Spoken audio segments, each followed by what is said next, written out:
অসমবাসীৰ দীৰ্ঘদিনীয়া প্ৰত্যাশাই বাস্তৱ ৰূপ পালে। চিলমোহৰ মাৰি অসমীয়া ভাষাক ধ্ৰুপদী ভাষাৰ মৰ্যাদা প্ৰদানত অনুমোদন জনালে কেন্দ্ৰীয় কেবিনেটে। অসমীয়া ভাষাক ধ্ৰুপদী ভাষাৰ স্বীকৃতি। কেন্দ্ৰীয় কেবিনেটে বৃহস্পতিবাৰে অসমীয়া, বাংলা, মাৰাঠী, পালি আৰু প্ৰাকৃত ভাষাক ধ্ৰুপদী ভাষাৰ স্বীকৃতি প্ৰদান কৰে। ধ্ৰুপদী ভাষাৰ মৰ্যাদা লাভ কৰিবলৈ এটা ভাষাৰ 1500ৰ পৰা 2000 বছৰ পুৰণি প্ৰাচীন সাহিত্যৰ লিপিবদ্ধ প্ৰমাণ থাকিব লাগে। কেন্দ্ৰীয় তথ্য আৰু সম্প্ৰচাৰ মন্ত্ৰী অশ্বিনী বৈষ্ণৱে সংবাদমেল যোগে এই ঐতিহাসিক সিদ্ধান্তৰ কথা সদৰি কৰে। आप सब जानते हैं कि प्रधानमंत्री श्री नरेंद्र मोदी जी ने हमेशा भारतीय भाषाओं पर बहुत बड़ा एक ध्यान दिया है, बहुत बड़ा फोकस दिया है। Honourable prime minister Shri Narendra Modi ji and the NDA government have always been focused on developing the Indian languages. अपनी भाषा में हम गर्व करें और अपनी भाषा में एजुकेशन हो, अपनी भाषा में बातचीत में डेली में लाएं। हर तरीके से अपनी भाषाओं को, चाहे वो तमिल हो, चाहे तेलुगु हो, चाहे मलयालम, चाहे भोजपुरी, चाहे मैथिली, चाहे उड़िया, असमीज, गुजराती, मराठी, पंजाबी, कोई भी भाषा हो, अपनी भाषा में हम गर्व करें and be very aware of what our rich heritage was, what our culture was, and how do we bring that same जो हमारे कल्चर की समृद्धि, उस कल्चर की समृद्धि को आज कैसे लाएं। इस पे आज बहुत बड़ा फैसला लिया गया है।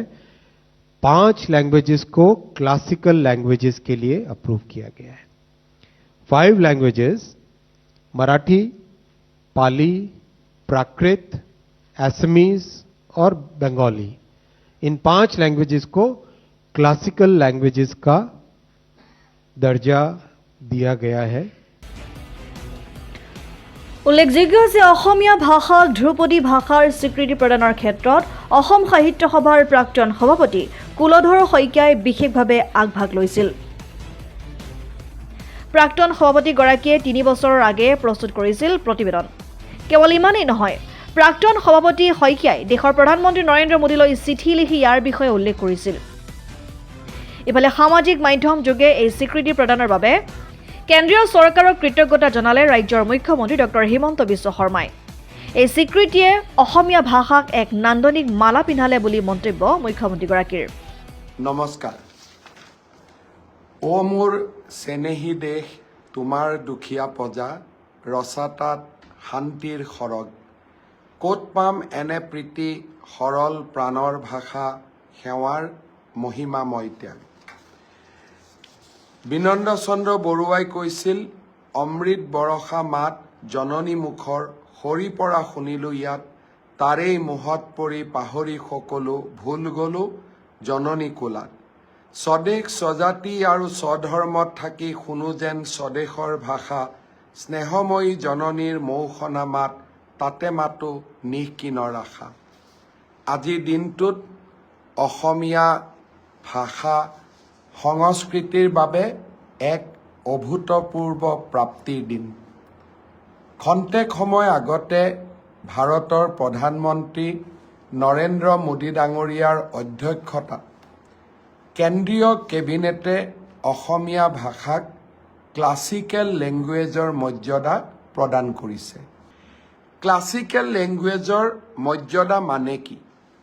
ইয়াৰ দ্বাৰা ভাৰত চৰকাৰে এটা ভাষাক স্বীকৃতি দিয়ে যে ইয়াৰ লিখিত সাহিত্য 1500ৰ পৰা 2000 বছৰ পুৰণি। যিসমূহ ভাষাৰ এণ্টিকুইটি বা পৌৰাণিত্য বা প্ৰাচীন, ইয়াৰ যিটো প্ৰাচীন আৰম্ভণি, ইয়াক 1500 বছৰ বা 2000 বছৰৰ আগতেই ইয়াক দেখা পোৱা যায়, তেনে ভাষাক ক্লাছিকেল লেংগুৱেজৰ মৰ্যাদা প্ৰদান কৰা হয়।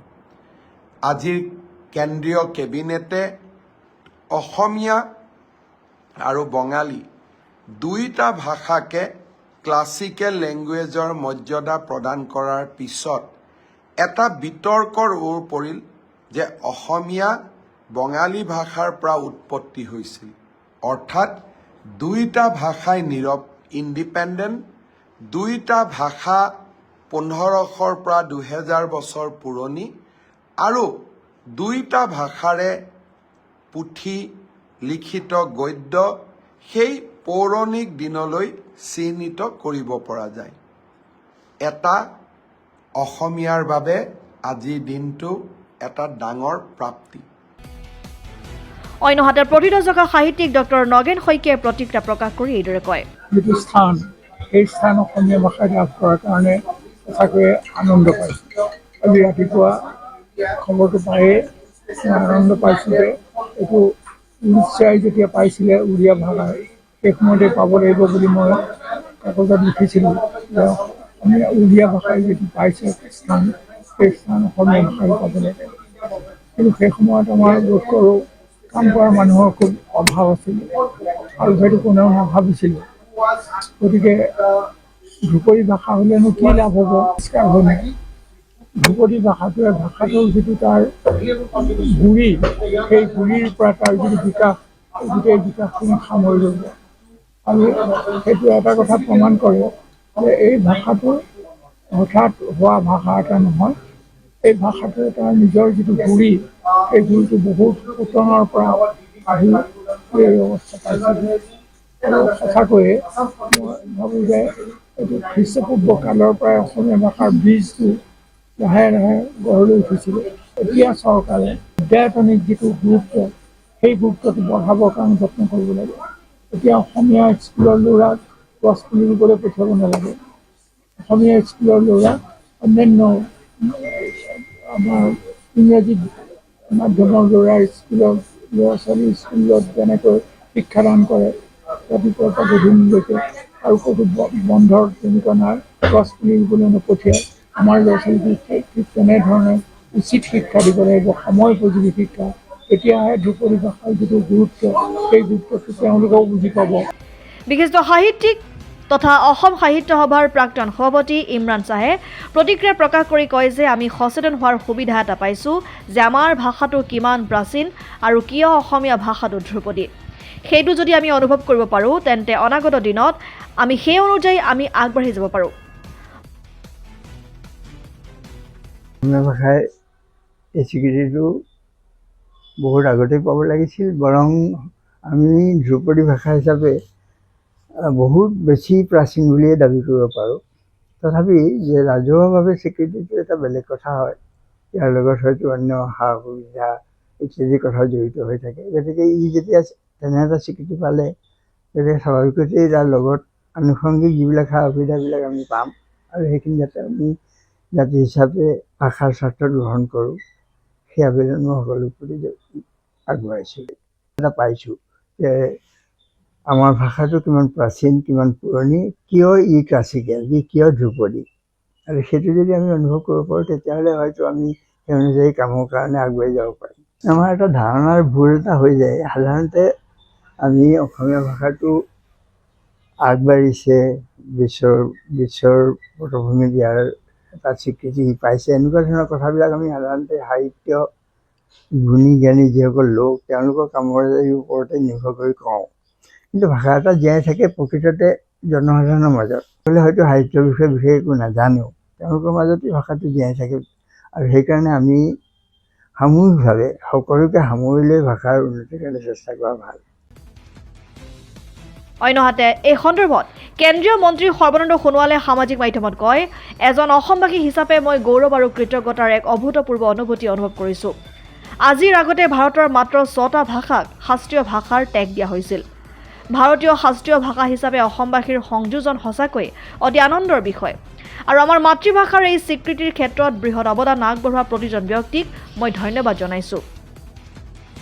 এইখিনিতে আন এক প্ৰশ্ন অৱতাৰণা হৈছে, যিহেতু হাজাৰ হাজাৰ অসমীয়া ভাষাৰ চৰকাৰী স্কুল বন্ধ হ'ল এইখন চৰকাৰৰ দিনতেই। এইদৰে যদিহে অসমীয়া ভাষাৰ চৰকাৰী স্কুলসমূহ বন্ধ হৈ পৰে তেন্তে অসমীয়া ভাষাটো সঁচা অৰ্থত অচল ক্লাছিকেলৰ ৰূপহে পাব বুলি এতিয়া চৰ্চা চলিছে বিভিন্ন মহলত। নিউজ ডেস্ক ৰিপৰ্ট, জননী লাইভ।